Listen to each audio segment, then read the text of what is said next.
What I would like to offer you are the 5 major pieces to the puzzle of life. If we take the time to study each of these pieces and then put it all together, the chances of everything running well increases significantly. Mr. Schaaf shared with me a straightforward formula when we first met. Allow me to share it with you. He suggested that there are typically around half a dozen factors that account for 80% of the difference. These factors include around half a dozen related to wealth and another half dozen related to health, which together offer an 80% solution to many problems. Mr. Schaaf then advised, become a student of these half a dozen basic factors. This is rather sound guidance. Success does not lie in accomplishing extraordinary feats. Rather, it involves executing ordinary tasks exceptionally well. Therefore, if one learns to excel in these key areas, such as mastering effective communication, success follows suit. While both the affluent and the less affluent can communicate, it appears that those who are well off tend to articulate themselves more effectively. Basic communication skills are essential for survival, but mastering them is the hallmark of success. Allow me to share what I believe to be the fundamental pieces of life with you, and then we can take it from there. Here's the first one: philosophy. Philosophy is basically what you know, and what you know can really affect how things turn out in your life. It's not just what you know, but also what you don't know that can make a big difference. Sometimes not knowing something important can really mess things up. You might have heard the saying, ignorance is bliss, but that's not always true. It's actually really important to learn things and get information. And when you do learn something, it's smart to think about it carefully before you do anything, like buying something or trying something new. Before you dive into anything, you've got to decide if it's a big deal or a small one. You don't want to waste your time on trivial stuff, giving it too much of your energy. That's why we say, think before you act. Smart people learn to think carefully about everything. We all need a good way to weigh up our options in our heads. Imagine if you thought something was really important, but it turned out to be not important at all. That would be a big problem for the rest of your life. When you focus on something big, the small stuff becomes less important. We call that a big disadvantage. So, it's super important to think things through properly. That's why we have talks, songs, lectures, and discussions. We talk to each other, argue, and really think about things.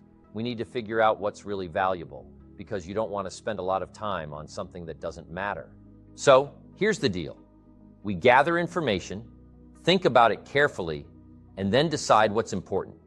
A big question in shaping your life is, what really matters? What deserves a lot of your time, energy, and money? Trump once told me, it's not just about working hard, it's about thinking smart. Many people work hard, but they don't think hard. They don't use their minds to figure out what's truly valuable, so they end up wasting time on things that don't really matter. Figuring out what's important is a major piece of the puzzle of life. What you think about what you know, how you think about it, and the values you believe in. If you want to help someone change their life, you've got to start by changing their mindset, their philosophy, and how they think. Someone might say, just get motivated, that's all you need. But that's not true. If someone lacks intelligence and you motivate them, you'll just have a motivated person who's still not very smart. Motivation alone isn't enough. It's easy to make mistakes in judging things. Even after finishing school or university, it's crucial to keep learning. You should aim to read at least 1 or 2 books every week. It's tempting to let learning slide once you start working, but if you stop learning, your understanding of important values can become unclear. You might end up putting too much effort into unimportant things. Continuous learning is vital. Imagine someone spending all their money on donuts instead of books. We'd say they're seriously lacking in mental development. If, over 10 years, someone buys 2 tons of donuts, but only 2 books, mostly with pictures, it's no wonder their life isn't going well. The problem is, they stopped learning after leaving school. They didn't keep up with new ideas that could improve their business, decisions, and overall life. You have to keep learning even after leaving school to avoid making mistakes in judgment. The reason most people end up average by age 40 instead of wealthy is often due to making mistakes in how they use their money. So, what should a 15-year-old do to become wealthy by 40 instead of just average? Start by setting a plan for their money wisely. This might involve saving and investing rather than spending on unnecessary things. Learning about finance and investing early on can make a huge difference later in life. Having a solid plan is crucial. If you start making mistakes with your money early on, it can lead to a mediocre life instead of a wealthy one. Small errors can add up over time, leaving you with pennies instead of a fortune. Some might think, it's only 10 pounds, so what does it matter what I do with it? But that's when it really matters, especially when you don't have much. If you wait until you have a lot of money to start managing it wisely, you might find it's too late. We call these big mistakes in judgment. It's vital to have a good plan even when dealing with small amounts of money. But it's easy to make mistakes, to not know what to do, or to miscalculate. Here's a good phrase to remember. Life is accumulative. Our mistakes add up to what we don't achieve, while our wise decisions add up to what we do achieve. The key is to correct mistakes as early as possible. I was fortunate to have someone like Mr. Schaff come into my life when I was 25. He asked me tough questions about my finances. He made me realize that it was time to check if my financial philosophy was sound and to correct any errors early on. Now is the time to start fixing things, not later. When you hear good advice, that's when you should take action. We're teaching young people now to have a good wealth philosophy starting at age 15, so they can be wealthy by age 40 or 45 at the latest, even if they're a bit slow in making wise decisions with their resources. So, when should people start making wise decisions with their resources? As soon as they get the right information. You can't act on what you don't know, but the key is to keep learning so that good ideas keep coming to you. Philosophy is where it all begins. To make wise decisions, you need to study, read, have conversations, listen to lectures, and keep absorbing information. There's no better way to shape your philosophy than by constantly exposing yourself to new ideas. That's the first step in the puzzle of life, having the right philosophy.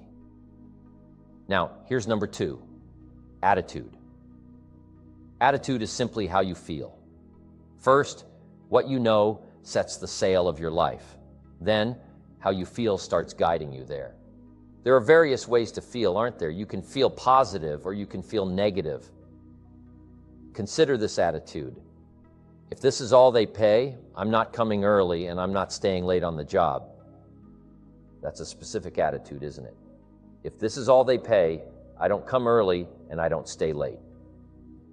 Now, do you think that if you carried this attitude throughout your life, it would significantly impact your journey as the years pass? The answer is undoubtedly yes. Another perspective is, no matter what they pay, I always come early and I always stay late to invest in my own future. Isn't that intriguing? Attitude is a matter of choice. You can opt to arrive early or late, leave early or stay late. It's all about choice. To make wise decisions, we require educated attitudes. Emotions need to be educated to comprehend where the true values lie. It's like sending emotions to school. When children are young, a 3-year-old may throw a tantrum, but we accept it as part of growing up. However, it's not acceptable when you're 30. When you're young, you may react aggressively, but as you mature, you're expected to learn to control your emotions and understand societal norms. Attitudes are now a matter of educated choice. However we feel will significantly influence the course of our lives. Now, it pertains to our feelings towards a variety of aspects. Allow me to present you with a list. Firstly, how you feel about the past. When you're young, your past experiences may not be extensive, but I'm certain you've encountered some highs and lows, victories and defeats. Consequently, a part of our attitude is shaped by our emotional response to the past. Some individuals still carry the burdens of their past, being affected by past difficulties and losses. They carry these burdens as if they were a heavy weight, rather than using the past as a learning experience. Instead of viewing it as a school of lessons, they see it as a threat to their present life. Therefore, part of the process involves addressing our attitude towards the past and how it affects us emotionally. Secondly, how you feel about the future. Facing the future is a crucial and integral part of our lives. Now, there are two ways to approach the future. Here they are: anticipation and apprehension. Anticipation is one way to look forward to the future. On the other hand, apprehension is another approach. Unfortunately, most people tend to face the future with apprehension, mainly because they have adopted someone else's perspective. Without having their own well-designed future plan, they are easily swayed to embrace someone else's vision. This is what will happen. Here's what's going to happen. It's all too easy to let your days be clouded by such thoughts. Therefore, at some point, you need to determine your own outlook on the future. How you feel about the future significantly influences your actions. If you lack confidence in the future due to the absence of clearly defined goals, you may find yourself taking uncertain steps. It's challenging to be optimistic about the present day when you haven't mapped out your future. Hence, setting goals is crucial for shaping your future. Write them down. Where do you want to go? What do you want to do? Who do you want to be? What do you want to see, have, and share? Even if circumstances change in the next 12 months, the key is to start planning now. Make a list of the cities you want to visit, the people you'd like to meet, your health and investment goals, and so on. Begin by jotting them down, keeping a journal, and allow these aspirations to evolve over time. Something that seems crucial now may appear trivial in 2 years' time. However, it's important to have a clear vision of the future now. Set your dreams, set your goals, as it significantly impacts the flow of your day based on your confidence in the future. Here's another perspective to consider: how you feel about each other. How you feel about society, the community, and the country. That's very important. While it's easy to adopt a cynical attitude, cynicism significantly impacts the trajectory of your life. However, it's equally important to recognize that achieving success requires collective effort. A notable phrase to remember is, "It takes all of us to help each of us." You cannot thrive in isolation. It's rare to find a wealthy recluse. Success necessitates interaction with others. We require society's support, as well as each other's ideas and participation in various arenas, including the marketplace and societal activities. Therefore, how we feel about each other holds immense importance. And the most significant attitude is how you feel about yourself, your self-esteem, and understanding your own value. It's about recognizing your potential, your intelligence, and your talents. All you need is guidance, coaching, support, advice, and experience. If you find yourself on the wrong path, it's crucial to heed the advice of those who have traversed that route before. Learning from their experiences and embracing their ideas helps us build confidence in ourselves. Self-esteem primarily arises from engaging in disciplines that lead to personal growth and value. We possess immense potential, but it's through discipline that we can harness and realize this potential. One of the main reasons for feeling inadequate is neglecting these disciplines. If you continuously let yourself off the hook or procrastinate, you'll struggle to maintain self-esteem. The ant philosophy embodies this idea. To feel good about yourself, give your best effort. Just like ants, who tirelessly gather resources during the summer, aim to maximize your efforts in every endeavor. Strive to give your all, as it's the most effective way to boost self-esteem. Therefore, attitude plays a pivotal role in solving the puzzle of life's 5 key components. Move to number 3. Philosophy first, attitude second, activity third. Attitude determines activity. Success is about doing, not just thinking. While it may seem like our lives are designed by a higher power, our mental disposition plays a significant role. Decide what you want to become, then take action immediately. Let me share another philosophy from the Bible. I'm not a scholar, but my parents ensured I had a good understanding by the time I was 18. Here's the principle. Whatever your hands currently find to do, do it with all your might. This encapsulates the essence of activity philosophy. How hard should you work? As hard as you can within the time allocated for labor. In leadership management lectures, we teach, when you work, work. When you play, play. Don't play at work, and don't work at play. Make the best use of your time. When you're working, give it your all. And when you're playing, enjoy yourself, but don't mix the two. Activity is a crucial piece of the life puzzle. When it comes to work, you need to determine your limits. Some people can work for 14 hours without issue, while others have physical constraints. It's essential to understand how hard you can push yourself and how much time you can invest. Similarly, when you're at university, you must assess your workload. How many classes can you handle? How many study hours do you need? It's crucial to recognize when you're reaching your limits and to replenish your energy accordingly. We all need to understand our activity habits. In my opinion, the best philosophy is simply to do your best in every activity. We call it doing your best. A man once asked me, "I'm making about $50,000 a year. Isn't that enough?" A businessman told me, "My kids aren't starving and I've got my bills paid. We're doing pretty well on $50,000 a year. Isn't that enough?" He wanted to know what I thought. Here's what I said. Yes, it's enough if it's the best you can do. We don't measure enough by a specific amount. We measure it by your best effort. I explained further, if you're capable of earning $500,000 a year but settle for $50,000, that's where the issue lies. It's not about the difference in income, it's about not reaching your full potential. Whether you make $10,000 or $1 million a year, it's enough if you're giving it your all. The key to a fulfilling life is asking yourself at the end of each day, did I do my best? If not, why not? Do I need to reevaluate my approach? Do I need to stop settling for mediocrity and start striving for excellence? So, always aim to do your best in every aspect of life. That's what truly matters.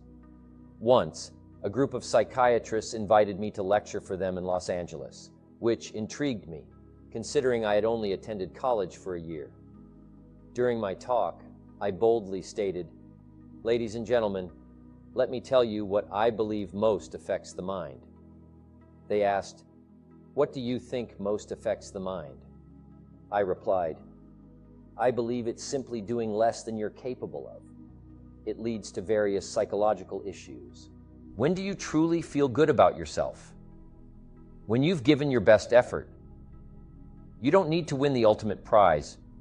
If you've done your best, that's the ultimate victory. There's nothing like the soaring self-confidence that comes from giving your all in everything you do.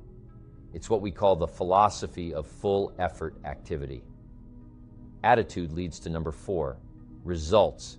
And that's what life is all about. Putting the first 3 together.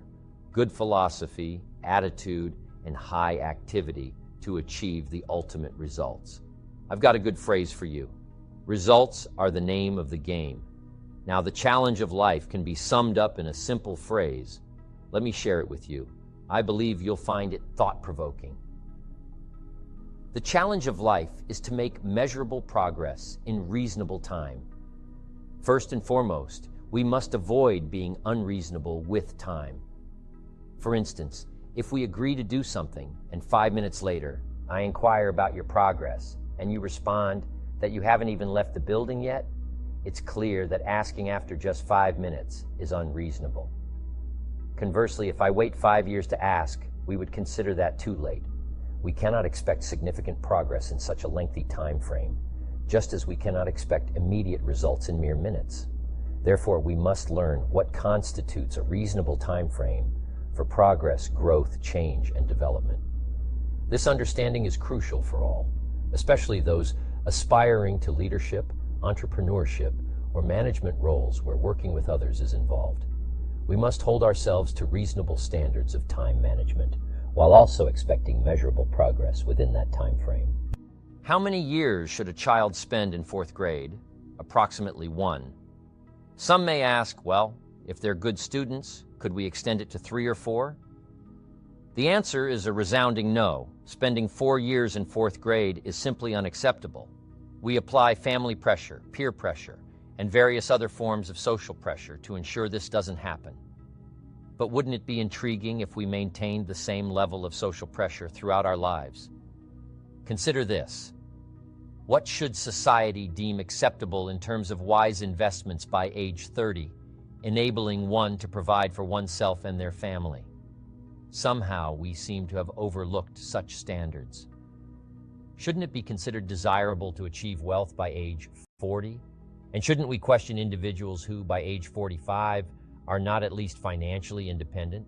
Shouldn't it be deemed unacceptable not to be financially stable within a reasonable time frame? What about individuals who squander their potential wealth on non-essentials from age 15 to 45? Shouldn't this be seen as unacceptable behavior?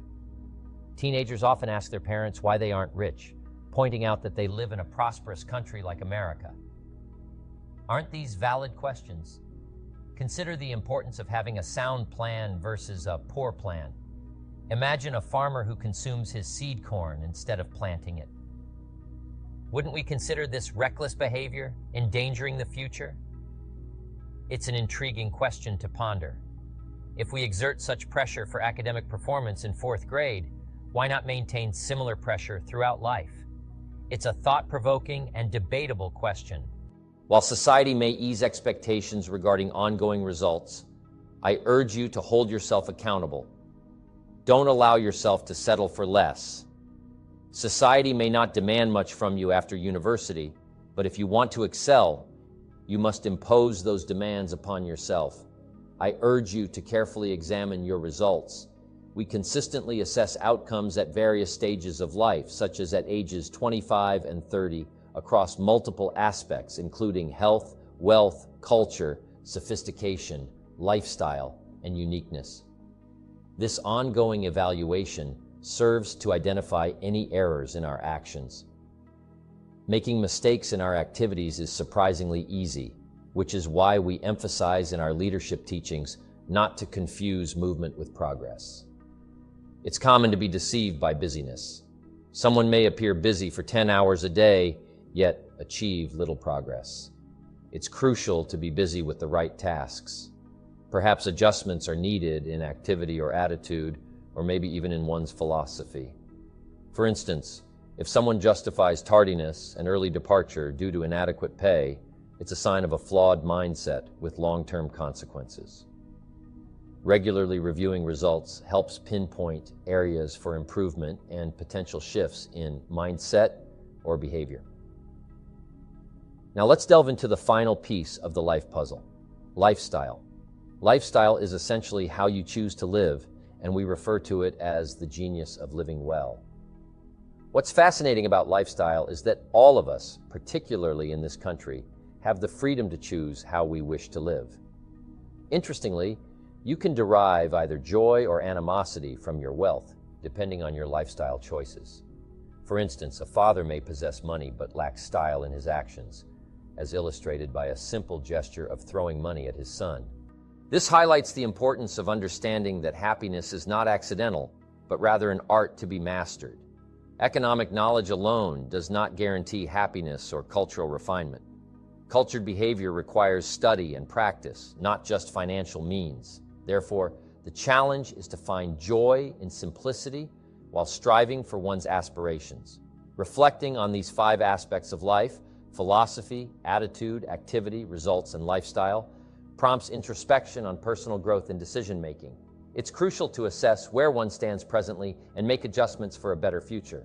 As we conclude this discussion, remember, now is the time to shape the next decade of your life by embracing these insights and pursuing a fulfilling existence.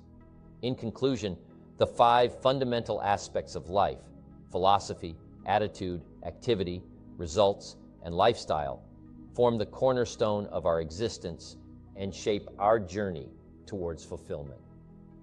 Philosophy guides our beliefs and principles, laying the foundation for our decision-making. Attitude determines our approach to life, influencing our actions and responses to challenges. Activity reflects our commitment to effort and diligence in pursuing our goals. Results serve as checkpoints, indicating whether our efforts align with our aspirations. Lifestyle encompasses the art of living well, highlighting the importance of happiness, culture, and personal refinement. Together, these elements provide a holistic framework for self-reflection, growth, and success.